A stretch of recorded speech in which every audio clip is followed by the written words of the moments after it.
अहमद के पकड़े जाने से नाजिम बहुत उदास हो गया और क्रूर सिंह को तो अपनी ही फिक्र पड़ गई कि कहीं तेज सिंह मुझको भी ना पकड़ ले जाए। इस खौफ से वह हरदम चौकन्ना रहता था, मगर महाराज जयसिंह के दरबार में रोज आता और वीरेंद्र सिंह के प्रति उनको भड़काया करता। इसी बीच क्रूर सिंह के बाप कुपत सिंह की मृत्यु हो गई। महाराज ने कुपत सिंह के मरने पर अफसोस किया और कई दिन तक दरबार में न आए। शहर में भी कुपत सिंह के मरने का गम छा गया। क्रूर सिंह ने जाहिर में अपने बाप के मरने का भारी मातम किया और 12 रोज के वास्ते अलग बिस्तर जमाया।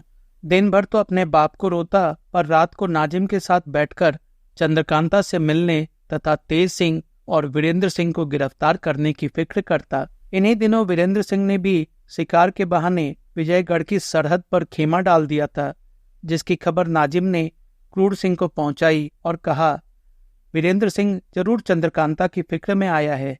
अफसोस इस समय अहमद ना हुआ, नहीं तो बड़ा काम निकलता। खैर देखा जाएगा। यह कहकर क्रूर सिंह से विदा हो वह टोल लेने के लिए गश्त करने के वास्ते चला गया। तेज सिंह वीरेंद्र सिंह से रुखसत होकर विजयगढ़ पहुंचे और मंत्री के मरने तथा शहर भर में गम छाने का हाल लेकर वीरेंद्र सिंह के पास लौट आए। यह भी खबर लाए कि 2 दिन बाद सूतक निकल जाने पर महाराज जयसिंह क्रूर सिंह को अपना दीवान बनाएंगे।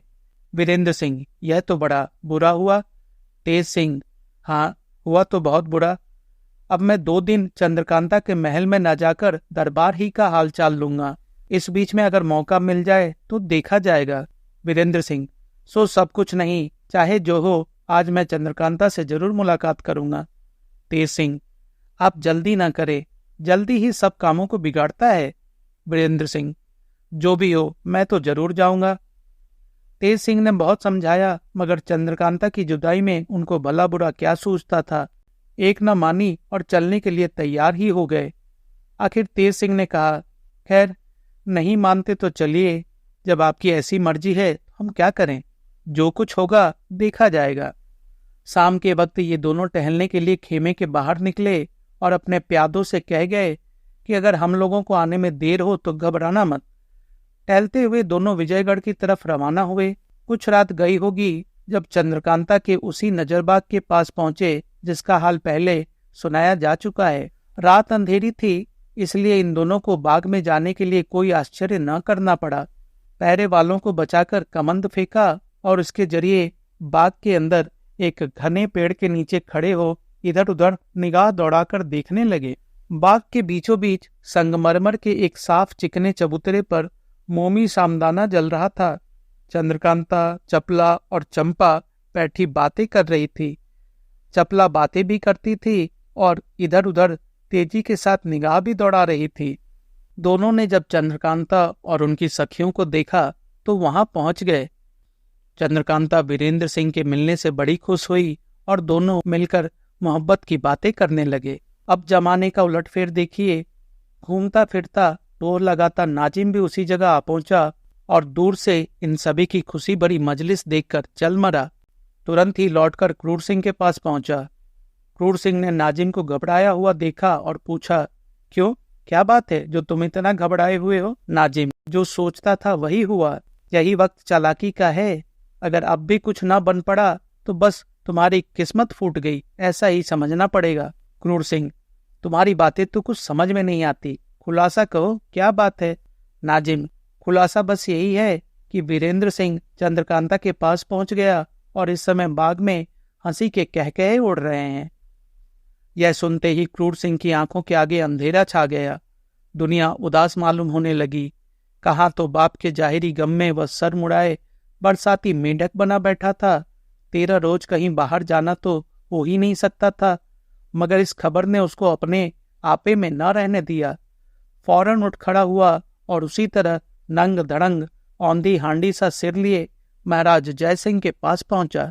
जयसिंह क्रूर सिंह को इस तरह आया देख हैरान हो बोले, क्रूर सिंह, सूतक और बाप का गम छोड़कर तुम्हारा इस तरह आना मुझे हैरानी में डाल रहा है।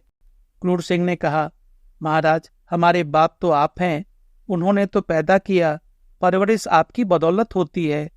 जब आपकी इज्जत में बट्टा लगा तो मेरी जिंदगी किस काम की है और मैं किस लायक गिना जाऊंगा? जयसिंह गुस्से में आकर, क्रूर सिंह, ऐसा कौन है जो हमारी इज्जत बिगाड़े? क्रूर सिंह, एक अदना आदमी। जय सिंह दांत पीसकर, जल्दी बताओ वह कौन है जिसके सिर पर मौत सवार हुई है? क्रूर सिंह, वीरेंद्र सिंह, और कौन? जय सिंह, उसकी क्या मजाल जो मेरा मुकाबला करे? इज्जत बिगाड़ना तो दूर की बात है, तुम्हारी बात कुछ समझ में नहीं आती। साफ साफ जल्दी बताओ, क्या बात है? वीरेंद्र सिंह कहाँ है? क्रूर सिंह, आपके चोर महल के बाग में। यह सुनते ही महाराज का बदन मारे गुस्से के कांपने लगा। तड़प कर हुक्म दिया, अभी जाकर बाग को घेर लो, मैं कोर्ट की राह वहां जाता हूं। वीरेंद्र सिंह चंद्रकांता से मीठी मीठी बातें कर रहे हैं, चपला से तेज सिंह उलझ रहे हैं। चंपा बेचारी इन लोगों का मुंह ताक रही है। अचानक एक काला कलूटा आदमी, सिर से पैर तक आबनूश का कुंदा, लाल लाल आंखें, लंगोटा कसे, उछलता कूदता इन सब के बीच में आ खड़ा हुआ।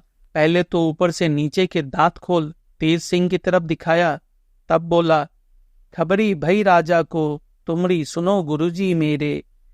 इसके बाद उछलता कूदता चला गया। जाती दफा चंपा की टांग पकड़कर थोड़ी दूर घसीटता ले गया, आखिर छोड़ दिया।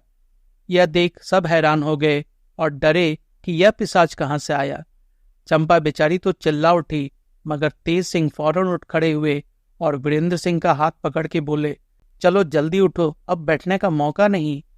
चंद्रकांता की तरफ देखकर बोले, हम लोगों के जल्दी चले जाने का रंज तुम मत करना, और जब तक महाराज यहाँ ना आए इसी तरह सब की सब बैठी रहना। चंद्रकांता, इतनी जल्दी करने का क्या सबब है? और यह कौन था जिसकी बात सुनकर भागना पड़ा? तेज सिंह, जल्दी से, अब बात करने का मौका नहीं रहा। यह कहकर वीरेंद्र सिंह को जबरदस्ती उठाया और साथ ले कमंद के जरिए बाग के बाहर हो गए। चंद्रकांता को वीरेंद्र सिंह का इस तरह चला जाना बहुत बुरा मालूम हुआ। आंखों में आंसू लिए चपला से बोली, यह क्या तमाशा हो गया? कुछ समझ में ही नहीं आता। उस पिशाच को देखकर मैं कैसी डरी। मेरे कलेजे पर हाथ रखकर देखो, अभी तक धड़धड़ा रहा है। तुमने क्या ख्याल किया? चपला ने कहा, कुछ ठीक समझ में नहीं आता।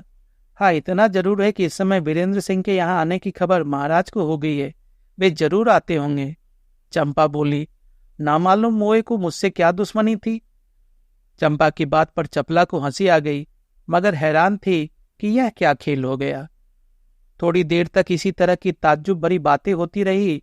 इतने ही में बाग में चारों तरफ शोरगुल की आवाजें आने लगी।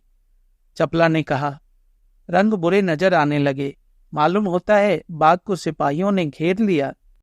बात पूरी भी न होने पाई थी कि सामने महाराज आते हुए दिखाई पड़े। देखते ही देखते सब की सब उठ खड़ी हुई।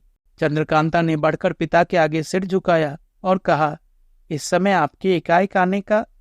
इतना कहकर चुप हो रही।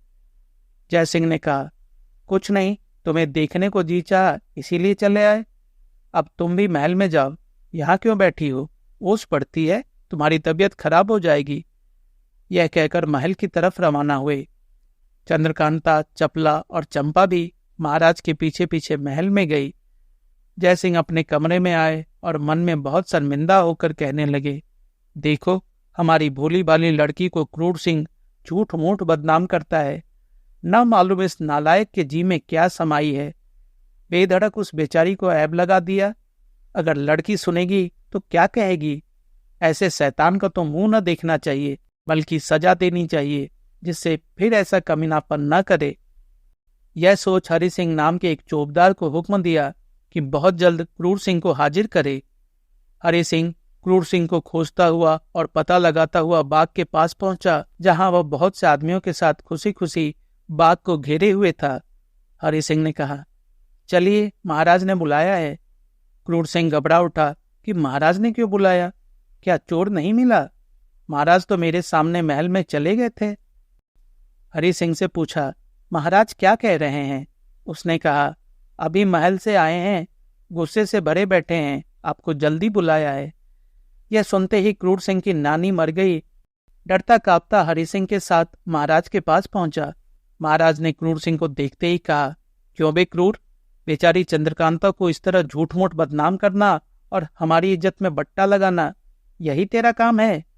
यह इतने आदमी जो बाग को घेरे हुए हैं, अपने जी में क्या कहते होंगे? नालायक, गद्दा, पाजी, तूने कैसे कहा कि महल में वीरेंद्र है? मारे गुस्से के महाराज जयसिंह के होंठ कांप रहे थे, आंखें लाल हो रही थी। यह कैफियत देख क्रूर सिंह की तो जान सूख गई। घबराकर बोला, मुझको तो यह खबर नाजिम ने पहुंचाई थी, जो आजकल महल के पहरे पर मुकर्रर है। यह सुनते ही महाराज ने हुक्म दिया, बुलाओ नाजिम को। थोड़ी देर में नाजिम भी हाजिर हो गया। गुस्से से भरे हुए महाराज के मुंह से साफ आवाज नहीं निकलती थी। टूटे फूटे शब्दों में नाजिम से पूछा, क्यों बे, तूने कैसी खबर पहुंचाई? उस वक्त डर के मारे उसकी क्या हालत थी वही जानता होगा। जीने से नाउम्मीद हो चुका था। डरता हुआ बोला, मैंने तो अपनी आंखों से देखा था हुजूर, शायद किसी तरह भाग गया होगा। जयसिंह से गुस्सा बर्दाश्त न हो सका। हुक्म दिया, 50 कोड़े क्रूर सिंह को और 200 कोड़े नाजिम को लगाए जाएं। बस इतने ही पर छोड़ देता हूं। आगे फिर कभी ऐसा होगा तो सिर उतार लिया जाएगा। क्रूर, तू वजीर होने लायक नहीं है। अब क्या था, लगे 2 तरफी कोड़े पड़ने। उन लोगों के चिल्लाने से महल गूंज उठा, मगर महाराज का गुस्सा न गया। अब दोनों पर कोड़े पड़ चुके तो उनको महल के बाहर निकलवा दिया और महाराज आराम करने चले गए। मगर मारे गुस्से के रात भर उन्हें नींद न आई। क्रूर सिंह और नाजिम दोनों घर गए और एक जगह बैठकर लगे झगड़ने। क्रूर नाजिम से कहने लगा, तेरी बदौलत आज मेरी इज्जत मिट्टी में मिल गई। कल दीवान होंगे यह उम्मीद भी न रही। मार खाई उसकी तकलीफ मैं ही जानता हूं। यह तेरी ही बदौलत हुआ।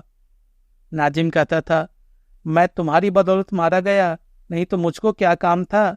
जहन्नुम में जाती चंद्रकांता और वीरेंद्र, मुझे क्या पड़ी थी जो जूते खाता। ये दोनों आपस में यूं ही पैरों झगड़ते रहे। अंत में क्रूर सिंह ने कहा, हम तुम दोनों पर लानत है, अगर इतनी सजा पाने पर भी वीरेंद्र को गिरफ्तार ना किया। नाजिम ने कहा, इसमें तो कोई शक नहीं कि वीरेंद्र अब रोज महल में आया करेगा, क्योंकि इसी वास्ते वह अपना डेरा सरहद पार ले आया है। मगर अब कोई काम करने का हौसला नहीं पड़ता। कहीं फिर मैं देखूं और खबर करने पर वह दोबारा निकल गया तो अब की जरूर ही जान से मारा जाऊंगा। क्रूर सिंह ने कहा, तब तो कोई ऐसी तरकीब करनी चाहिए जिससे जान भी बचे और वीरेंद्र सिंह को अपनी आंखों से महाराज जयसिंह महल में देख भी ले। बहुत देर सोचने के बाद नाजिम ने कहा, चुनारगढ़ महाराज शिवदत्त सिंह के दरबार में एक पंडित जगन्नाथ नामी ज्योतिषी हैं, जो रमल भी बहुत अच्छा जानते हैं। उनके रमल फेंकने में इतनी तेजी है कि जब चाहो पूछ लो कि फला आदमी इस समय कहाँ है, क्या कर रहा है या कैसे पकड़ा जाएगा, वह फौरन बतला देते हैं। उनको अगर मिलाया जाए और वे यहाँ आकर और कुछ दिन रहकर तुम्हारी मदद करें तो सब काम ठीक हो जाए। चुनारगढ़ यहाँ से बहुत दूर भी नहीं है, कुल 23 कोस है।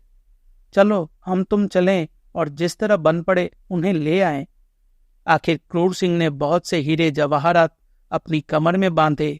2 तेज घोड़े मंगवा नाजिम के साथ सवार हो उसी समय चुनारगढ़ की तरफ रवाना हो गए और घर में सबसे कह गया कि अगर महाराज के यहाँ से कोई आए तो कह देना कि क्रूर सिंह बहुत बीमार है।